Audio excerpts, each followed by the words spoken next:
Hello' everyone, মোৰ mini ব্লগলৈ আপোনালোক সকলোকে স্বাগতম জনাইছোঁ। চ' গাইছ, এতিয়া মই ৰুটি বনাব লৈছোঁ। গা পা ধোৱা হৈ গ'ল, সকলো বাহিৰ কাম আজৰি কৰিলোঁ। ৰুটি বনাই খুৱাই লৈ ইহঁতৰ কাঁহী বাতি ধুলে মোৰ কাম আজৰি। যিহেতু মই ৰাতিপুৱা সোনকালে উঠোঁ, তো মোৰ কাম বন সোনকালে হৈ যায়। 2-3 ঘণ্টা আজৰি সময় পাওঁ, তেতিয়া মই সেইখিনি নিজৰ কামত ব্যৱহাৰ কৰোঁ। ৰুটি হৈ গ'ল। এতিয়া ৰাতিৰে ভেন্দি চব্জি আছিলে, চব্জি মানে ভাজি বনাইছিলোঁ, শুকান ভাজি, তাকে বাচি গ'ল, সেয়াকে গৰম কৰিলোঁ। আজি চব্জি নবনালোঁ।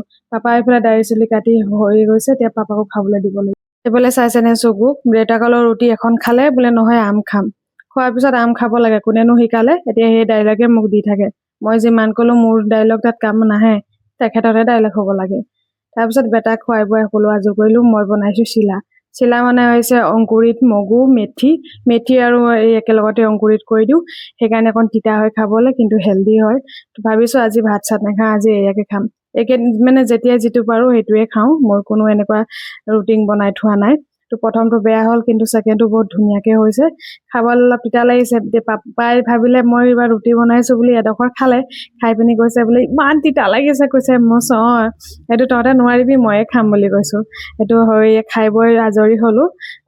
বেটা চাইছে ন, অকণমান স্কুল যোৱাৰ আগত মোৰ লগত খেলি লৈছে। বেটাক যেতিয়াৰ পৰা স্কুল নপঠিয়াও মোৰো শান্তি নাই। বেটাক পঠিয়াই ল'লোঁ আৰু এইখিনি লৈ আহিছোঁ হালধি ভৰাবলৈ।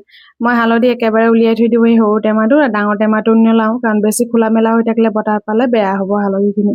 এইখিনি হালধি মই 3 মাহমান আগতে খুন্দোৱা চাইছেনে, এতিয়া লৈ আছে। মাজে মাজে ৰদাই দিওঁ মানে একেবাৰে ডাইৰেক্ট ৰ'দত নথওঁ, ঠাণ্ডাতে মেলি থওঁ, মানে গৰম শেক পাব লাগে। তাৰপিছত এইখিনি উলিয়াই ল'লোঁ আৰু দালি উলিয়াই লৈছোঁ। দালিও শেষ হ'বলৈ হৈছে। পুৰা হেঁপাহ পলুৱাই খালোঁ দেই, 5 কেজিমান দালি এইবাৰ। তাৰপিছত এইখিনি দেখিছেনে, ঘৰৰে বাৰীৰ চব্জি, লাও আছে, কোমোৰা আছে, আৰু এডোখৰ আছে ৰঙালাও আৰু কেইটামান দাংবডি। সেইখিনি ঘৰৰ, এইখিনি কিনা। মূলা, পটল, গাজৰ আৰু বিলাহী এইখিনি কিনা। এইখিনি চব মিক্স কৰি ভাবিছোঁ খিচিৰি বনাওঁ। খিচিৰিৰ বাবে 4বিধ দালি তিয়াই থৈ দিছোঁ, সেইখিনিকে দিম। আৰু এই 5 ফোৰণ দি বনাইছোঁ, কাৰণ আমি হাতৰ চোৱা যেইকেইদিন আছে সেইকেইদিন আমি সম্পূৰ্ণ পুৰা ভেজ পালন কৰি আছোঁ। আৰু পুৰা ভেজ খোৱা বোৱা লৈ পিনি যিখিনি নীতি নিয়ম আছে আমি সকলোখিনি মানি চলি আছোঁ। তো এতিয়া মই এইখিনি ভাজি লৈছোঁ আৰু খিচিৰি বনাম।